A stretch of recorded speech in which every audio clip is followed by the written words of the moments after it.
We continue discussing the situation in Syria and West Kurdistan with Ms. Irina Zuckerman, an international relations specialist joining us live from New York. Ms. Irina, thank you for attending. Let me begin with you on the issue of last resort from Damascus. It was decided that all Syrian armed groups will be included in the Ministry of Defense of the new Syrian government. How do you see this move? I think it's a very dangerous development. Of course, the official explanation will be that all of these groups will be incorporated into the military and thus subject to centralized control.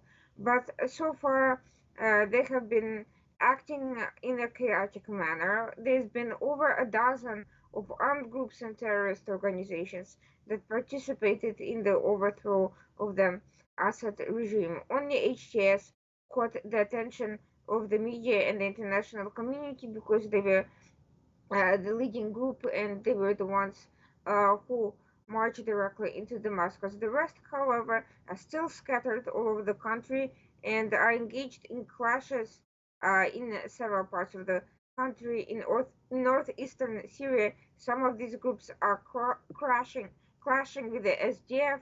There's also been reports of human rights abuses against asserted minorities and ethnic communities in Syria. It's not clear how the HTS is planning to take control of the situation, given that they're not even the largest group of the ones that participated.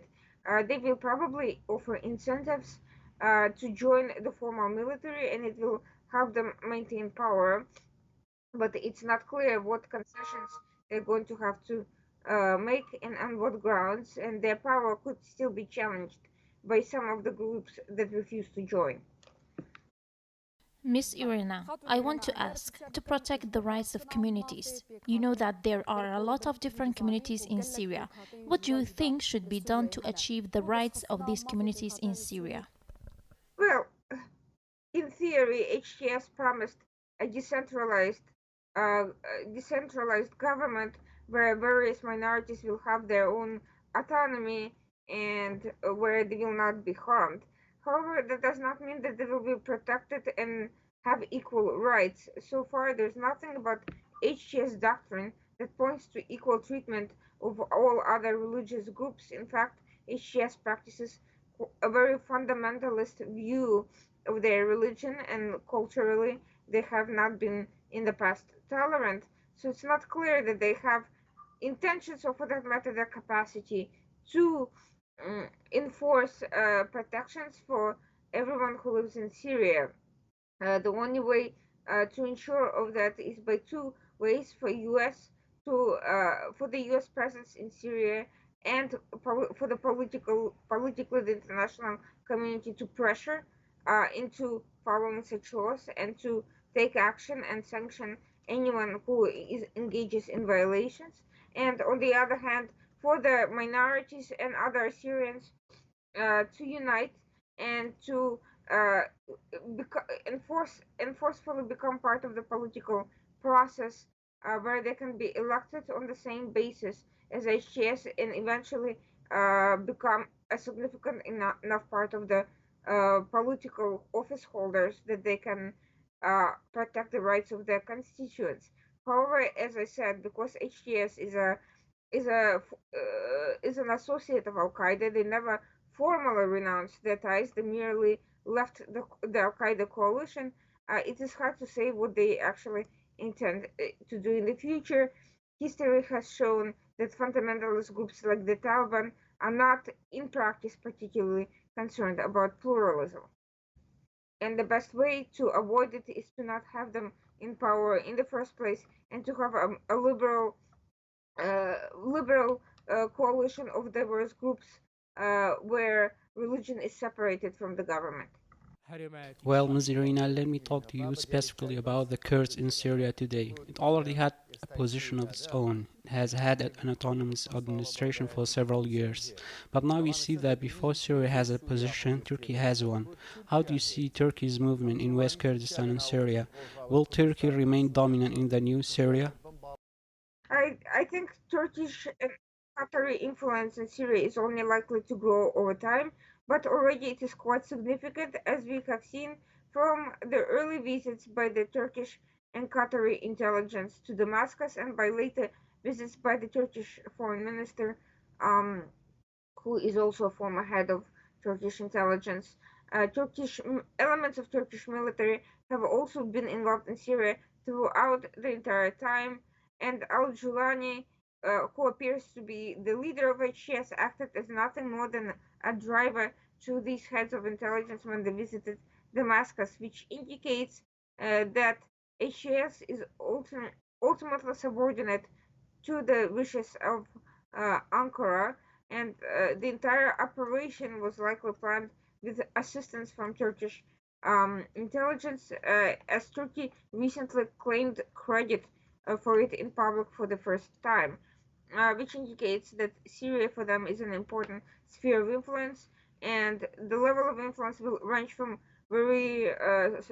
from oversight and control to direct engagement in local politics and security matters. And of course, one of the biggest challenges for Turkey is to ensure that the HTS-led government does not engage or come to any agreements with the Kurds.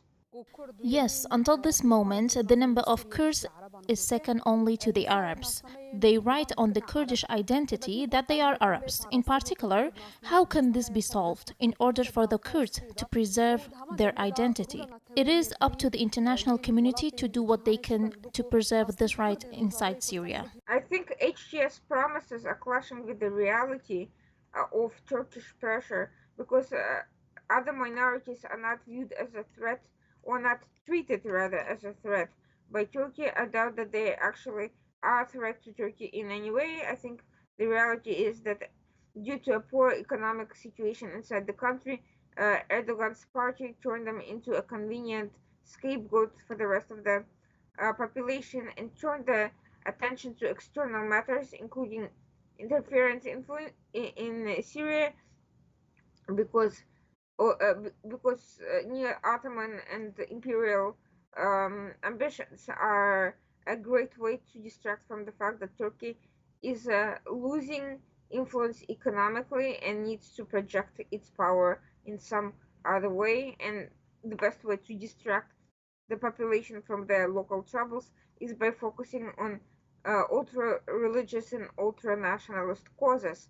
That said, uh, we can expect significant clashes in the future unless this idea um, receives significant pushback from the Kurds themselves and from the international community. Erdogan has been able to um, play on the political differences among various Kurdish parties, and the differences between the Peshmerga in Iraq and the YPG contingent in Syria. Um, and these political differences are creating an opening for um, for the sort of disunity that makes it easier for Turkey to exploit the situation both militarily and politically. I think overcoming these differences and creating a stronger coalition where Kurds can rely on assistance from each other in the event of any external threat, be that Turkey or Iran or anybody else, start would be a good step towards overcoming the temptation by these external groups to attack Kurdish autonomous regions. Ms. Rina, in this situation where Syria itself has a transitional government, there is no stable government until March. It is a transitional government. What should be the best treatment of the Kurds in Syria at this stage? The smart, the smart for the thing for them to ensure that they can retain power is to announce sort of time for talks and freeze any military action that is currently taking place in those areas, including by enforcing the law against the current militias, and if necessary, actually making a pact with the Kurds against those militias and group terrorist organizations. Because, as you mentioned, the Kurds are the largest uh, in Syria, and HTS, if it wants eventual independence from Turkish influence, would do no better than creating an alliance with them. Of course, they're not likely to actually follow this idea, but practically that would help secure their power in the long term and also limit Turkish ability to meddle in government affairs. It would also limit the impact of non-compliant militias to challenge HTS for power in the future. In your opinion, what should be the relationship between the international forces and the Kurds in West Kurdistan? I think at the very least they should be seen as a potential bulwark against extremist influence in Syria and other areas. I think Turkey has shown it to be an extremely unreliable ally at best. Yes, Erdogan has been uh, using his geography and geopolitical advantages to the greatest possible extent within NATO to play both sides of the Russia Ukraine war, but when it comes to the Middle Eastern affairs, he has clearly been nothing but destructive, hosting terrorist organizations and arming them and contributing to regional conflicts. So it would be wise to be wary of him and to actually strengthen um, groups and nations that can stand up to him. So actually, strengthening Kurdish autonomy in Syria would be the wisest thing to do if the international community is, on the one hand, concerned about the growth of Turkish influence in the region, and on the other hand, does not trust HTS to not become the second Taliban once they receive legitimacy from the international community. Ms. Irina, let me take you back to the issue of army group, that is, Ahmed al-Shara. Everyone knows his background, where he has been before and worked for, and what group he is done it for. He has now become the first person in Syria, which has been suffering from a security crisis for more than 40 years. Can his ideology of management succeed? I don't believe that his ideology has changed, and even if Al-Jilani himself, for pragmatic reasons, has decided to step away from his ideology, he may not last very long because I don't think the rest of the organization changed their views.